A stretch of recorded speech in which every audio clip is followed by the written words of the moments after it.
Olá, tudo bem? Eu sou o Thiago Medalha, jornalista de Meio Ambiente e Ciência, e estou aqui para apresentar para você a primeira entrevista do curso de Jornalismo Científico do Centro Knight para Jornalismo nas Américas, em parceria com o Instituto Serra Pilheira. Ao meu lado hoje, as jornalistas de ciência Mariana Varela e Fabiana Cambricoli. A gente vai começar primeiro pedindo para que as nossas convidadas se apresentem. E em seguida, a gente vai conversar sobre jornalismo científico no Brasil e no mundo. Mariana, você pode se apresentar para o pessoal? Claro. Eu sou Mariana Varela, sou cientista social, jornalista de saúde e atualmente editora-chefe do portal Drauzio Varela, e também faço pós-graduação na Faculdade de Saúde Pública da Universidade de São Paulo. Obrigado. Fabiana, sua vez. Olá a todos, eu sou jornalista de saúde também especializada. Pelo menos 8 anos eu cubro essa área no Estadão. Sou formada em jornalismo pela ECA, pela Escola de Comunicações e Artes da USP, e fiz mestrado também na Faculdade de Saúde Pública da USP, como a Mari aí está fazendo agora.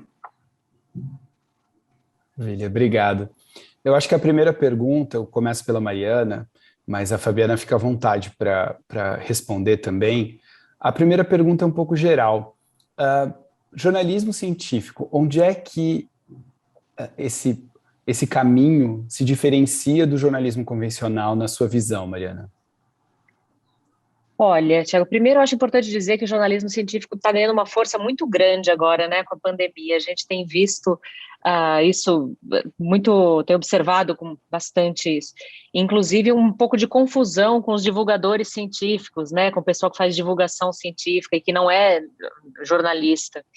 E eu acho que a gente tem quem trabalha com jornalismo de ciência, de saúde, enfim, tem, além daquilo tudo que a gente conhece sobre jornalismo, né, do compromisso ético com a nossa profissão, né, da parte do jornalismo mesmo, que é inerente a qualquer editoria, digamos assim, quem cobre também a parte de ciência tem um compromisso com a ciência, né, entender o método científico, entender como se dá a ciência, tentar compreender como fazer uma boa divulgação, pensando também nos princípios do jornalismo, né?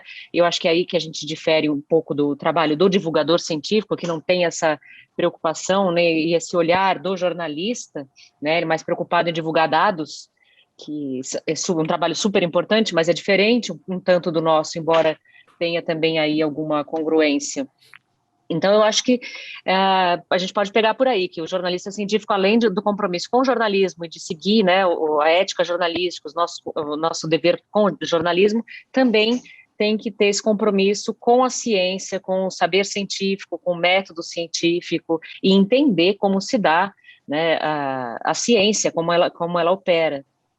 Perfeito, ou seja, o jornalista de ciência, seja da área de saúde, ou de meio ambiente, ou de qualquer outra área, precisa se aprofundar, precisa conhecer um pouco como funciona a ciência, quais são os mecanismos, por exemplo, que tornam a ciência confiável, para que ele possa reportar adequadamente esse conteúdo, né? É por aí que você está falando. Eu queria aproveitar um gancho do que você disse também sobre as diferenças entre o jornalista de ciência, ou a jornalista de ciência, e os divulgadores, né? Os comunicadores, alguns deles inclusive cientistas. Onde que você identifica algumas das principais diferenças? Eu acho que o divulgador científico ele não tem o compromisso com o público como a gente, de jornalista, tem, né? A gente tem que ter uma preocupação também se aquilo que a gente está divulgando é de interesse público, como aquilo vai repercutir, entender um pouco o momento social, político que a gente está vivendo, para entender como aquilo pode ser dado, ser explicado, né? A gente tem outras preocupações que vão além de divulgar só a ciência, só os dados de um estudo, por exemplo. O divulgador científico não, geralmente essa divulgação científica é feita por cientistas ou por gente que trabalha com pesquisa, com ciência, e é muito mais focado na divulgação de, por exemplo, os resultados de determinado estudo, meio como uma tradução. Eu acho que o divulgador científico trabalha mais como uma espécie de tradutor, né, mostrando para o público leigo explicando como aquele estudo, qual é a utilidade daquele estudo, como ele foi feito, enfim. E o jornalista, a meu ver, ele tem outras preocupações e outros compromissos também éticos e com o jornalismo mesmo. Principalmente eu acho que a gente faz um pouco esse exercício de entender na hora de divulgar como aquilo vai repercutir, qual a importância, a relevância daquilo para o público, naquele momento cabe divulgar aquilo, qual vai ser a repercussão daquilo, se há também outros atores envolvidos naquela pesquisa ou então na repercussão daquela pesquisa, enfim, tem outras preocupações que divergem do trabalho do divulgador só, né? Perfeito.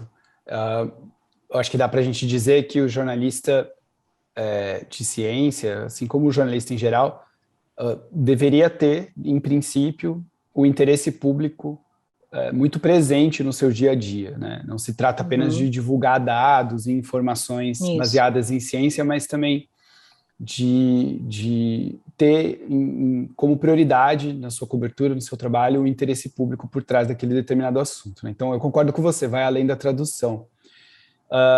E eu diria também que um outro assunto para a gente explorar, pegando esse gancho, que o jornalismo de ciência, quando bem executado, quando bem feito, ele inclusive ajuda a melhorar a ciência. Faz sentido para vocês essa afirmação? Faz total. Inclusive, o jornalista de ciência muitas vezes opta por não divulgar determinados estudos, porque sabe que aquilo pode ter uma repercussão, né, que aquilo não é de interesse público, que aquilo pode confundir ainda mais o público, que aquilo não tem consistência, sei lá, por qualquer motivo. Então, as escolhas também do que divulgar, né, cabem ao jornalista científico, e o divulgador não tem esse compromisso, não é inerente à profissão do divulgador, né, ao trabalho do divulgador, que ganhou muita importância agora com as redes sociais, já vinha ganhando importância, e agora com a pandemia, né? E eu vejo muito, é curioso que eu vejo muito divulgador se surpreendendo com a repercussão do que eles falam, do que eles divulgam, e os jornalistas entendem melhor isso, né? Porque a gente compreende essa repercussão, a gente sabe da importância do que a gente diz, do que a gente divulga, e, enfim, eu acho que você tem toda razão, acho que pode melhorar sim, e a gente faz essa espécie de, não é bem curadoria, mas, enfim, avaliação mesmo do que pode ser divulgado, e muitas vezes a gente opta por não divulgar quando a gente sente que isso pode fazer, não é de interesse público, ou pode causar uma confusão, um problema ali no. E também, muitas vezes, a gente divulga, mas também pensar como divulgar, né? Como aquilo pode ser inserido, tem toda essa preocupação, né? Faz todo sentido, eu concordo. Por favor, Fabiana. Não, e eu acho que, sobre essa sua última pergunta, da questão de como nós acabamos até ajudando a melhorar, né, a ciência, tanto as práticas científicas quanto a divulgação, é que além dessa questão da curadoria que a Mari mencionou, quase sempre a gente tem que fazer uma repercussão com pesquisadores independentes daquele estudo para verificar qual é a real relevância, porque o autor do estudo, ele sempre vai ter uma visão mais benevolente, digamos assim, dos resultados da pesquisa dele, né? O interesse dele é natural, não tem nenhum problema nisso. Mas quando a gente fala com pesquisadores independentes para repercutir um paper, por exemplo, eles vão apoiar, comentar mais as limitações do estudo, se existe algum problema, sei lá, de uma amostra menor ou de um desvio de protocolo, no caso de um estudo clínico, né? Falando de alguns exemplos aí mais comuns. E aí ele ajuda a puxar a gente um pouco para a realidade, no sentido assim, esse resultado é importante, mas olha, as limitações são essas. E aí é quase como, claro que é um mecanismo totalmente diferente, mas quando a gente fala que as revistas científicas mais renomadas, elas têm um mecanismo de revisão por pares, é justamente isso. E na nossa matéria, numa outra escala muito mais simples, a gente acaba fazendo isso também, porque os pesquisadores ficam sob escrutínio de outros pesquisadores que a gente vai entrevistar para a matéria. Então, acho que nesse sentido a gente acaba colaborando também. Fabiana, muito bom esse teu comentário, acho que muito útil para jornalistas que não têm familiaridade com ciência. Você falou, por exemplo, de desvio de protocolo, ou, de repente, um problema no método daquele estudo, que é apontado por um cientista que não é autor. Você pode aprofundar um pouco isso para o pessoal que não está acostumado a trabalhar com jornalismo de ciência? Como é que é isso na prática, no dia a dia? Eu acho que tem, muitas vezes, a gente, como jornalista, né, mesmo que a gente tenha conhecimento técnico, a gente nem sempre tem tempo de ler todas as particularidades de um estudo, de um paper, né, de um artigo científico.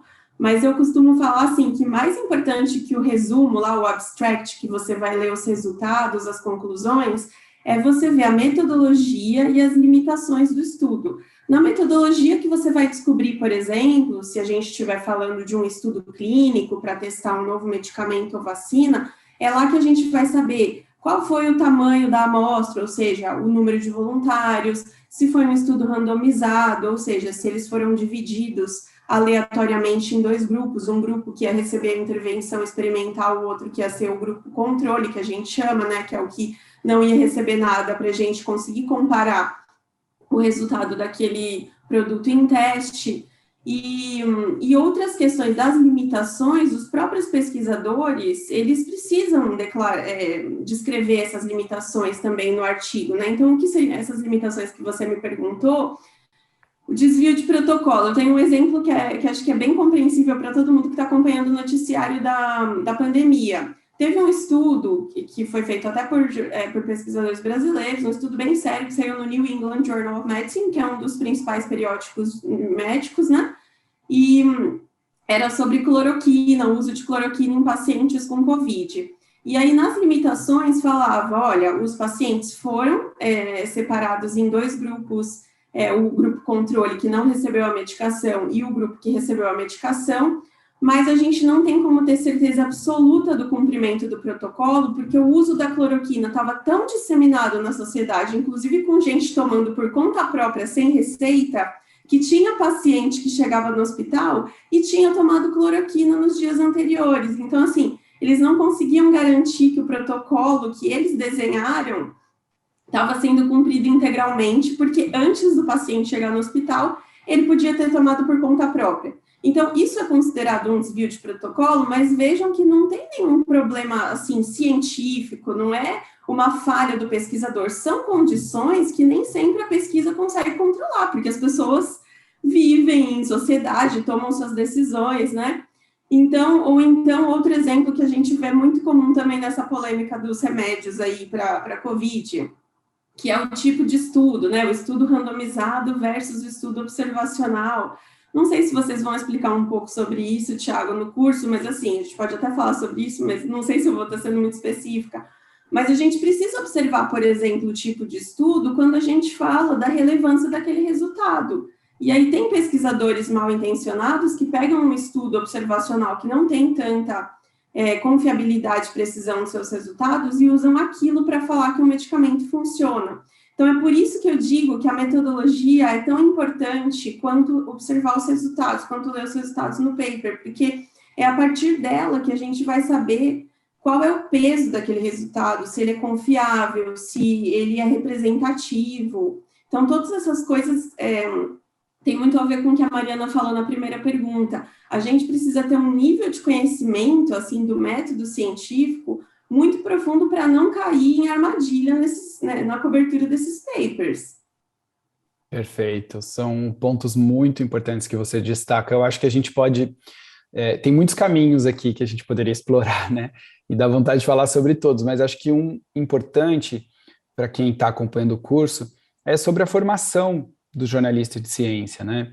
Vocês, por exemplo, procuraram uma formação, no caso a Mariana é cientista social, não sei se você chegou a estudar jornalismo, Mariana, eu não acho que isso é fundamental ao exercício do jornalismo, mas independentemente da graduação, vocês procuraram se aprofundar no conhecimento de ciência. Então, se vocês puderem falar um pouquinho desse processo de formação como jornalistas de ciência, seja na academia ou no dia a dia, eu acho que acrescenta bastante.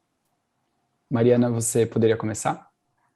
Olha, eu acho que tem uma coisa aí que é muito importante da parte mais prática também, que as redações, né, no Brasil, durante muito tempo, não investiam muito nessa parte de cobertura, né, de ciência, de saúde, mesmo a saúde sendo tão relevante né, no Brasil, né, um país com mais de 200 milhões de pessoas, enfim, que tem o SUS.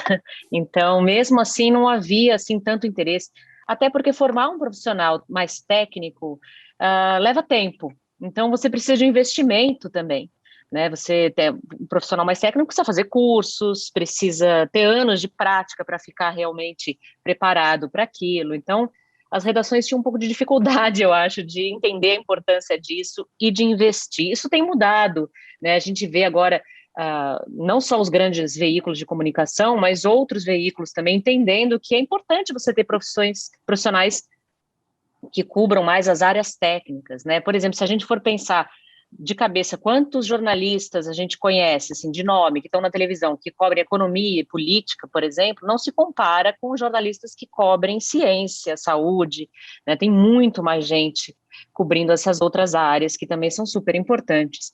Então, eu acho que falta um pouco, está melhorando, né? Acho que com a pandemia talvez a gente espera que melhore, né? Que as redações entendam a importância de investir nesses profissionais. E porque não é fácil formar um profissional assim, não é fácil, não é barato, não é simples, né? Você precisa fazer muitos cursos muitas vezes de pós-graduação também, né? Às vezes a graduação só não basta.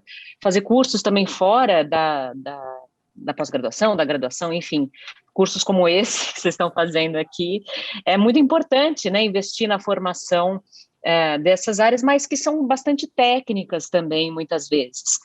Não tem como a Fabi falou, não tem como você cobrir sem você saber, por exemplo, ler um estudo. Isso não é uma coisa que se aprende também tão facilmente, quer dizer, você precisa estudar, você precisa de tempo, você também precisa conhecer outras fontes de pesquisa, enfim. Então, eu acho que quem quer cobrir essas áreas de saúde, ciência, tecnologia também, que são áreas mais técnicas, tem que entender que vai ser importante estudar, se dedicar, e é uma coisa que leva tempo, né? Você não forma um bom profissional nessas áreas técnicas em 1, 2 anos. É uma coisa que leva realmente alguns anos para você conseguir formar um bom profissional. Muito bom. Ou seja, não é barato e demanda tempo. A formação do jornalista de ciência tem um aspecto técnico bastante presente, bastante relevante. A gente pôde ver, Fabiana, durante a pandemia, a importância de ter profissionais de jornalismo científico nas redações, jornalistas com conhecimento um pouco mais aprofundado em temas de ciência. É claro que o bom jornalista científico também comete erros, né? Ninguém está imune a isso. Mas alguns erros básicos, assim, de princípio, foram cometidos, como, por exemplo, criar falsas equivalências, né? Chamar uma cientista, por exemplo, autora de trabalhos importantes, publicados em revistas renomadas e bem conceituadas, e colocar essa pessoa para debater com um político que não tem conhecimento, que não é cientista, né? Ou, por exemplo, tratar médico como cientista, quando nem todo médico é cientista, a maioria não é.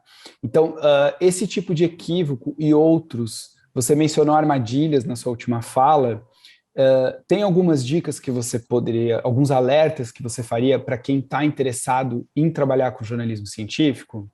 Então, eu acho que tem algumas coisas que, mesmo que o jornalista não seja super aprofundado ou especializado, né, nesse tema, tem algumas coisas que são meio básicas da prática jornalística, assim, e tem outras que, como a Mari falou, que demora um tempo para o jornalista se formar nessa área, ele precisa fazer muitos cursos.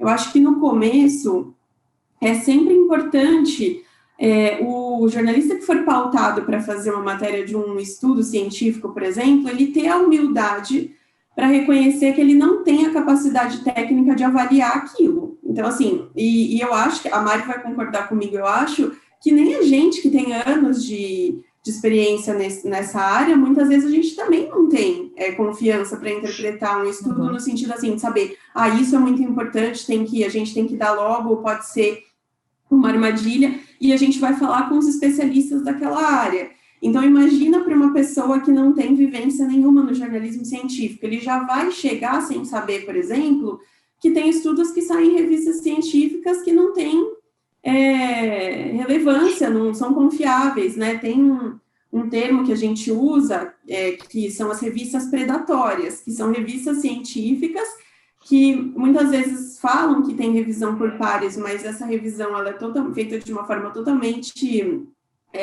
obscura, ou talvez nem é feita, e as revistas, na verdade, estão interessadas em receber o valor da submissão, porque quase todas as revistas cobram um valor, né, para o pesquisador submeter o artigo e publicar. Então, o que eu vejo muito, Thiago, é que, principalmente assim, em sites que precisam ter uma produção muito grande de conteúdo toda hora, eu vejo um monte de estudo que não tem relevância nenhuma, que sai em revista que não tem, assim, que não é respeitada, e aí sobe uma matéria ali com 5 parágrafos, só, tipo, resumindo o resultado dos estudos, sabe? Então, acho que a minha primeira dica tentem entender um pouco melhor como funciona essa questão da publicação dos estudos. Então, como a gente já falou um pouco aqui, é importante estar atento à confiabilidade das revistas científicas. Isso a gente pode medir tanto pela questão se ela é revisada por pares e também por um outro critério que a gente chama de fator de impacto, que, falando de forma muito simples, o fator de impacto de uma revista tem a ver com o número de vezes que os estudos que ela publica são citados em outras publicações, né? Tem uma consultoria que faz isso, tal, dá para a gente consultar na internet esse relatório do fator de impacto. Então, se ela tem um fator de impacto muito alto, é um sinal de que ela tem uma confiabilidade maior. Mas, de forma geral, assim, quando eu dou, também, às vezes eu já dei palestras para os focas do Estadão, né, sobre jornalismo científico, às vezes eu passo também alguns nomes de revistas que são mais renomadas, que talvez sejam as que a gente precisa ficar mesmo mais atento, e aí se não tiver nesse grupo das revistas que a gente conhece, para a gente desconfiar, tentar procurar um pouco mais e tal. Depois acho que a gente pode até te passar algumas referências para você compartilhar com os alunos, né, de quais são as revistas. Tem alguns sites também que ajudam muita gente, que são sites de divulgação desses estudos, que divulgam para a gente embargado, para a gente jornalista, tem que fazer um cadastro, né? Então, o mais famoso internacional é o Eureka Alert, e agora a gente tem a agência Bore no Brasil, então dá para a gente se cadastrar, a gente tem acesso aos estudos com embargo, lá tem o contato do pesquisador, a gente pode tentar tirar dúvidas, e aí a gente tendo acesso ao estudo embargado com 2, 3 dias, o risco de cometer erro é muito menor, porque a gente vai conseguir ler, a gente vai conseguir tirar dúvida, vai conseguir repercutir com o pesquisador brasileiro, se for um estudo internacional, que vai nos ajudar a traduzir. Então, assim, a minha dica principal não saia correndo publicando um artigo sem saber se aquele artigo é sério, relevante, só porque o concorrente deu. Não vale a pena o clique, sabe, por causa disso. E segundo, tenha a humildade de sempre reconhecer, a gente não é especialista em todas as áreas do conhecimento, então procure uma pessoa que seja especializada naquela área para comentar. Essa também é uma outra armadilha, eu acho. Às vezes, assim, você pega, sei lá, um paper sobre HIV e você vai comentar com qualquer infectologista. Tudo bem, geralmente ele vai ter o conhecimento básico daquilo. Mas se for uma coisa muito específica, muito inovadora, provavelmente o melhor cara para comentar aquilo é um infectologista, cientista que estuda HIV/AIDS. Se você pegar uma pessoa que estuda dengue, que também é infectologista, ele vai dar alguns comentários gerais, mas talvez ele não tenha o conhecimento muito minucioso para te falar se aquilo é relevante ou não. Eu sei que, assim, eu estou falando o cenário ideal do ideal, né? Se a gente tivesse todo o tempo do mundo para apurar matéria. Mas não podemos nivelar por baixo também, né? Então, se a gente tiver as condições de sempre procurar uma pessoa especializada naquilo para ligar, e assim, eu mesmo já fiz várias vezes, tipo, eu ligo para o pesquisador e falo assim, eu estou com um paper aqui, eu não tenho certeza se isso é relevante, se eu estou entendendo direito os resultados, posso te passar o PDF, você dá uma olhada antes de falar comigo? Também é importante, porque ele vai ler primeiro e já vai te dar um feedback do que ele acha, e vai te apontar assim, olha, as limitações desse estudo são essas, é importante você mencionar isso na matéria também. Então, acho que são essas as principais dicas que eu daria. São muito boas, eu acho que você toca em questões muito importantes, como, por exemplo, o tempo da ciência e o tempo do jornalismo, que muitas vezes são diferentes, e é importante Também é importante dizer, fazer uma ressalva, que o jornalismo de ciência não é inalcançável, né? Claro que com o esforço, o próprio exercício da profissão, o dia a dia em reportagem, vai trazer, é de onde vem a maior parte do conhecimento que a gente adquire ao longo da carreira. Mas você toca em pontos muito importantes aí, Fabiana, como, por exemplo, essa questão do timing, né? Que é importante, eu acho, para o jornalista de ciência defender, junto ao seu editor, a importância de fazer aquilo com cuidado, com tempo, com precisão. Eu acho que a internet e as redes têm cansado de nos dar amostras de como é importante a gente fazer o jornalismo com precisão, ao invés da pressa, né? Essa questão do furo na reportagem perdeu muito sentido com a internet, com as redes sociais. Não vale a pena fazer essa troca, né? E eu acho que tem outro ponto importante que você toca, que é a gente costuma atribuir a confiabilidade na ciência ao método, mas essa troca de informação que você destacou na sua fala, ela é um dos aspectos mais importantes para a confiabilidade na ciência, ou seja, é justamente o fato de que cientistas do mundo todo, especializados em determinado assunto, estão trocando informações, estão acessando bases de dados, estão colocando em xeque as teses, enfim, os resultados de colegas, é isso que vai tornando, estão participando de conferências. Então, essa prova de fogo da ciência, essa troca de informação é muito importante. E você toca também na questão do conceito do especialista, que a gente costuma confundir, né, Mariana, nas redes e na cobertura jornalística em geral. A gente vê muitos erros sobre, em geral, estou colocando a gente, porque em geral o jornalismo às vezes atribui essa alcunha de especialista, não necessariamente a cientistas que têm, por exemplo, estudos importantes publicados em revistas de peso sobre aquele assunto específico. Acaba chamando de especialista quem não é. E também acaba chamando de estudo, tudo é chamado de estudo, algumas coisas que são muito diferentes entre si, né? Como, por exemplo, uma análise de laboratório ou um tweet de um cientista ser chamado de estudo, e um paper publicado na Nature ou na Science também é chamado de estudo em uma manchete de jornal. Como é que você transita por tudo isso no seu dia a dia, Mariana? Olha, já como eu falei, demora um tempo para você se familiarizar e dominar um pouco essa nomenclatura, digamos assim, né? Como você. Agora, pegando um pouquinho o gancho do que a gente estava falando só da mídia, eu também da imprensa agora na pandemia. A gente pode sempre apontar muitos erros.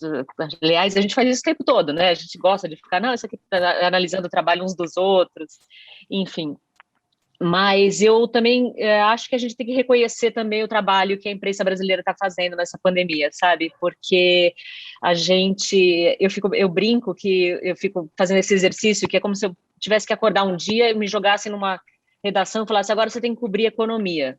Eu, no começo, não ia saber nem para onde ir, né? Como eu vou começar a fazer isso? E foi essa coisa que aconteceu com muitos jornalistas nessa pandemia, né? Um dia, eles tinham que cobrir uma pandemia de um vírus super contagioso, né? Então, uma pandemia que com uma dinâmica muito especial, né? Muito rápida, as orientações mudando de um dia para outro, uma enxurrada de estudos pré-prints, estudos observacionais ou não, e tudo isso caiu no colo nas redações, né? E todo mundo ávido por informação. E eu acho, e paralelamente a gente sem informações oficiais aqui no Brasil, né? A gente não teve informações do Ministério da Saúde, que sempre foi um ministério que servia muito para orientar os jornalistas também, que tradicionalmente tem uma boa relação com a mídia, né? Nos anos todos que eu cubro, pelo menos, sempre foi assim. Então, foi uma coisa muito louca o que aconteceu, e eu acho que a imprensa, de um modo geral, fez um belo trabalho. Se você pensar que a gente não teve nenhuma campanha do Ministério da Saúde, por exemplo, pedindo para as pessoas colocarem máscaras, e que essas pessoas, muito do fato das pessoas estarem usando máscara hoje, é por causa da imprensa, né?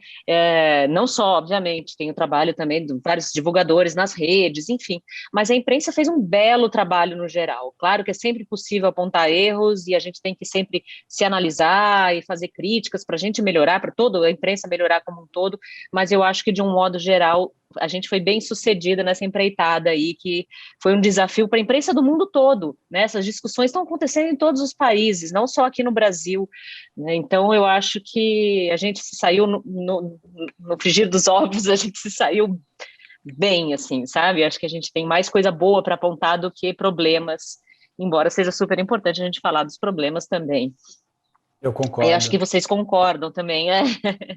Eu concordo, faz todo sentido.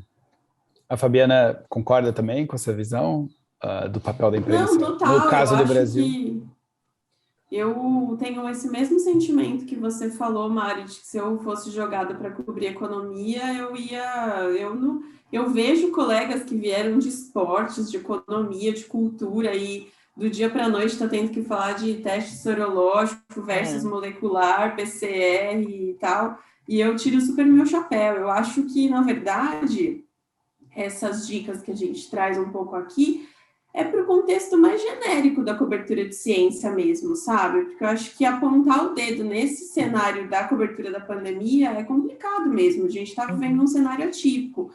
Mas eu acho que, assim, algumas das coisas até que eu falei, né, da gente ter um certo critério, procurar as fontes, nem sempre foi possível fazer o trabalho ideal na pandemia, mas eu acho que mesmo antes da pandemia a gente já via algumas questões que podiam melhorar, assim, na cobertura de ciência, que às vezes poderia levar à desinformação. Então, eu acho que a gente tem que ter essa visão equilibrada mesmo que a Mari falou, assim, ter uma certa compreensão de tudo que a gente passou, de todo o trabalho que nós e os demais colegas fizeram e como foi muito importante para minimizar os danos que o governo federal causou nessa pandemia, infelizmente, no Brasil, né?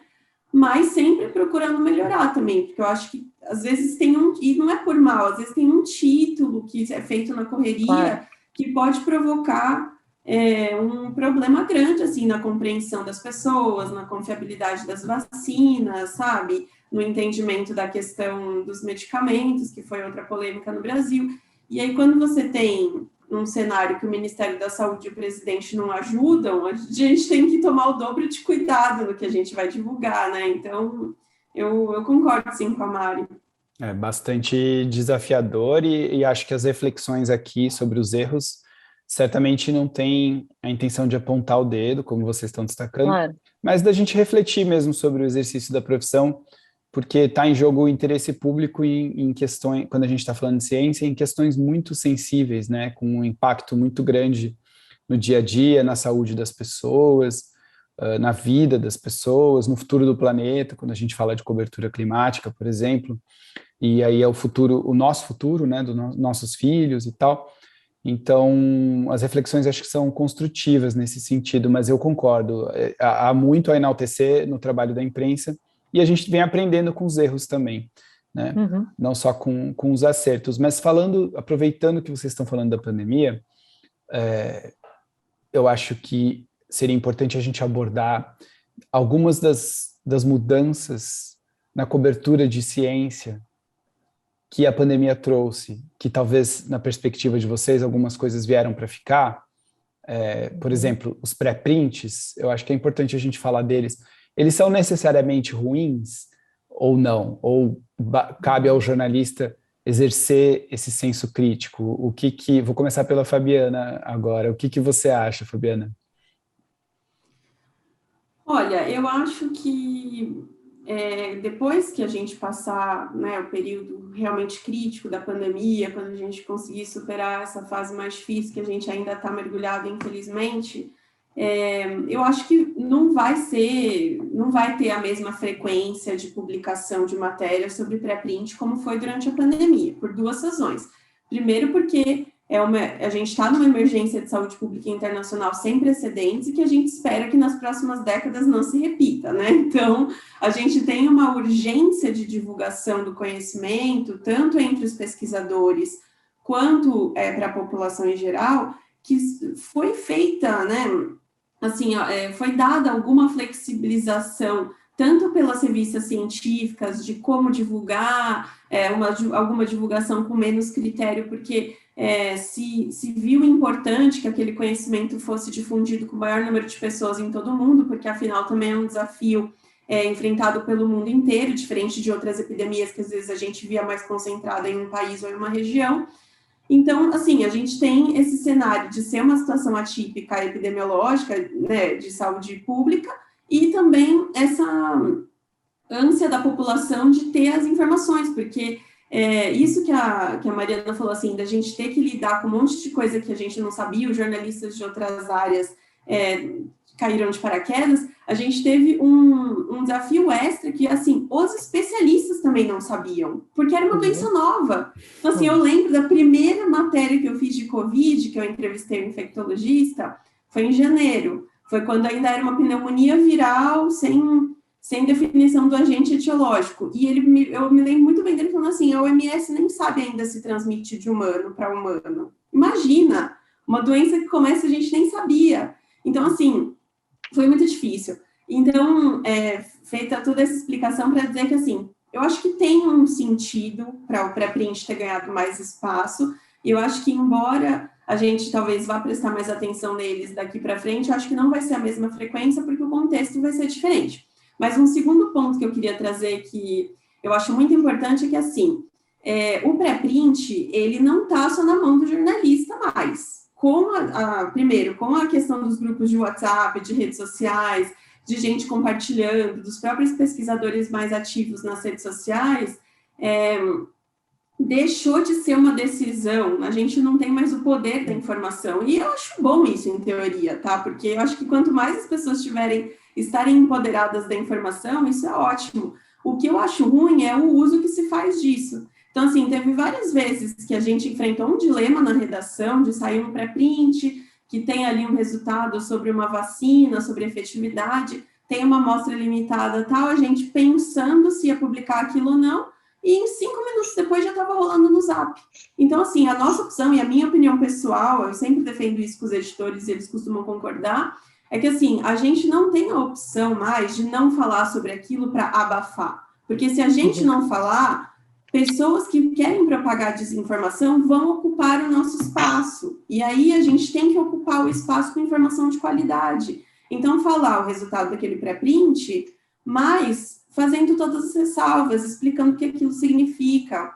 Eu acho que a gente tem que ter cada vez mais um diálogo mais franco com o leitor, assim, sair um pouco desse pedestal como dono da verdade, o detentor da informação exclusiva, e nos ver como um tradutor e como uma pessoa que vai fazer o alerta, porque, assim, não tem mais como fugir, e eu acho isso super importante. Às vezes, eu sei que já teve até matérias durante a pandemia que algumas pessoas vieram falar comigo e falaram assim, mas por que você fez matéria desse pré-print? Eu falei, porque se eu não fizesse matéria explicando todos os problemas, ele já estava rodando. E aí tá todas as ressalvas na matéria, 1000 especialistas comentando quais são os problemas do estudo, mas assim, a gente não pode simplesmente ignorar, porque as pessoas, o exército de fake news, desinformação, ele tem um poder muitas vezes de viralizar muito maior do que o nosso, então se a gente não agir rápido, é a informação dele que vai chegar primeiro, sabe? Então, nisso eu tenho uma postura assim bem convicta sobre isso, sabe? Eu defendo um pouco isso, porque a gente não tem mais esse controle, assim, e vamos lá, vamos mudar as nossas práticas diante desse novo cenário, sabe? Muito interessante. Uma mudança de fato, né? Ocasionada por todo esse ambiente que também foi bastante tóxico, né? De desinformação, além de todos os aspectos positivos que a gente enalteceu do trabalho da imprensa, mas a gente também tem que falar disso, né? Do quanto foi difícil para os jornalistas na linha de frente como vocês, combatendo desinformação de um assunto tão sério. A gente está caminhando para o encerramento da entrevista. Eu queria ouvir a Mariana sobre esses assuntos que a gente acabou de abordar com relação às mudanças que a pandemia trouxe, ao combate à desinformação e à vivência como jornalista durante a pandemia. Olha, já que você falou agora uma frase há pouco, você disse a ciência tem um tempo que não é exatamente o mesmo do jornalismo, né? E eu acho isso muito importante ficar bem claro mesmo. A ciência tem um tempo e ela precisa desse tempo. E o jornalismo quer publicar tudo para ontem, né? Então, às vezes, é hora do jornalista parar e falar, calma, é melhor eu atrasar, eu não dar esse furo, ou não, quando ele não tem certeza do que, se aquilo é de boa qualidade, se aquilo representa realmente uma mudança de paradigma em alguma coisa, enfim, segurar um pouco, isso que a Fabi falou, consultar especialistas e preparar uma matéria mais bem elaborada, trazendo os problemas, levantando outras questões, do que simplesmente jogar, dar o furo e ganhar clique e acabar fazendo uma bobagem, sabe? Eu acho que quem cobre a área, a pandemia também, com a pandemia isso ficou muito importante, quem cobre essa área de ciências, o jornalista, eu acho que ele ganha muito se ele estudar um pouquinho de comunicação de risco, porque a literatura de comunicação de risco é muito útil para a gente nesse sentido, né? Por exemplo, você aprende coisas do tipo pânico em saúde, por exemplo, não é bom conselheiro, então você gerar pânico desnecessariamente causa às vezes um estrago que depois você tem que correr atrás para apagar o incêndio, sabe? E é um cenário muito forte para desinformação, muito propício à desinformação. Ser claro na comunicação, comunicar incertezas, por exemplo, isso é muito importante. Numa pandemia, uma das frases que eu mais ouvi de especialistas era: a gente ainda não sabe, a ciência ainda não sabe. Né? Nunca ouvi tantas vezes, porque tem muita incerteza, e a gente tem que ser honesto quanto a isso também. O jornalista tem que comunicar a incerteza, o cientista tem que comunicar a incerteza, porque você precisa também criar um vínculo com quem você está informando, né? Quem está recebendo a informação precisa confiar em você, que se você ainda não souber ou tiver dúvidas, você vai dizer, você não vai omitir, você não vai mentir, né? Então, eu acho que esse é um conselho que eu falo muito para os jornalistas também: estuda um pouquinho de comunicação de risco. A OMS tem um manual também muito claro, bem assim, com informações bem didáticas mesmo, como comunicar risco, mais voltado, lógico, para as autoridades sanitárias, para autoridades políticas que precisam comunicar mesmo risco em casos de emergências sanitárias, mas que serve para o jornalista também. Eu acho que tem boas dicas ali de como fazer uma comunicação boa nesse sentido, principalmente se você não for da área e precisar, de repente, no caso da pandemia, quase todo mundo, como a Fabi falou, vem gente do esporte cobrir a pandemia, né? Muitas vezes ligam para a gente, pedem dicas, porque não sabem mesmo, né? É uma área nova para essas pessoas. Então, eu acho que a comunicação de risco pode ensinar muito para o jornalista nesse sentido. Que dica preciosa. Essa dica é muito boa. Eu acho que vale a pena mesmo acessar a gente vai procurar esse material disponível. Obrigado, Mariana. Disponibilizar para os alunos. Eu agradeço muito a participação de vocês e se vocês quiserem fazer algum comentário final, tiver algo que vocês queiram destacar, fiquem à vontade. Eu? Pode ir. Não, só queria agradecer o convite, foi super... Eu fico sempre muito feliz com essas iniciativas, eu adoro participar, porque eu acho que eu acredito muito, assim, apesar de nós jornalistas sermos treinados sempre para ir atrás da informação exclusiva do furo, e a gente, óbvio, também gosta de dar a matéria assim, mas eu também acredito muito assim na cultura da colaboração e em passar o conhecimento. Eu acho que isso é muito forte na nossa área assim de saúde e ciência, né? A gente sempre troca muita ideia e então tudo isso para dizer que eu acho super legal essa iniciativa, que eu estou à disposição também. Se qualquer pessoa quiser trocar ideia, pode me mandar uma mensagem no Twitter, que é geralmente onde eu divulgo minhas matérias. E eu acho que tem várias formas, como vocês já disseram, né? Eu sempre acredito que dentro do possível é sempre melhor adiar e publicar uma coisa que a gente tem certeza, né, e tem precisão, do que causar um dano, porque eu acho que é isso. Na área de saúde, você publicar uma matéria que tem alguma imprecisão, ela pode causar um efeito assim na saúde coletiva, sabe, em adesão de campanha de vacinação, então é muito grave. Então, a gente tem que ter noção, não é uma coisa inalcançável, é uma coisa que a gente consegue ir aprendendo com o tempo, jornalismo de saúde e ciência, mas a gente também tem que ter consciência da nossa responsabilidade nesse tema. Então, essa é a mensagem que eu queria deixar e obrigada novamente. Muito bom. Obrigado, Fabiana, pela sua participação. E agora eu deixo a oportunidade da Mari se despedir. Eu também queria agradecer, Tiago, eu concordo plenamente com a Fabi, acho que até o fato da gente, né, Fabi, que cobre saúde, nós somos poucos, a gente troca muita informação, né, e isso é tão bacana, porque muitas vezes a área de jornalismo é vista como uma área muito competitiva, e às vezes é mesmo, né, mas quando rola de fazer trabalho colaborativo, quando rola esse ambiente de troca, de coisa tão legal, e todos os grandes jornalistas que eu conheci, que eu admiro, eram pessoas muito generosas nesse sentido, sabe, de ter paciência para conversar com quem está começando, de dividir informação com colegas, de repercutir o trabalho uns dos outros, sabe? Eu acho que isso é muito importante, acho que isso enriquece o exercício do jornalismo, a gente aprende muito com isso. E eu acho que é a coisa mais bacana quando rola, não é sempre que rola, mas quando acontece é muito legal mesmo. E a área da saúde no Brasil tem uma coisa bacana nesse sentido, eu acho, sabe? A gente consegue trocar bastante coisa. E é isso, eu acho que vale a pena investir na área de ciência. Como eu disse, é uma área que às vezes dá um pouco de medo de você investir, porque requer muito tempo, requer investimento para você se especializar, e depois você fala, puxa, e se eu jogar todas as minhas fichas aqui, não der certo, eu passei todo esse tempo aqui fazendo, será que eu vou poder depois cobrir política, eu cobrir não sei o que tem mais campo?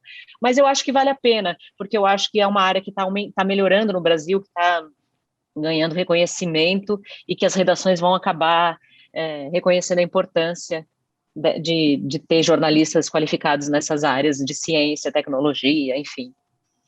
Eu concordo totalmente, acho que, inclusive, tem muitos desafios à frente, né? E a gente vai precisar bastante da ciência, o próprio desafio da crise climática, que vai ser cada vez mais presente, e ele tem decorrências na área de saúde também.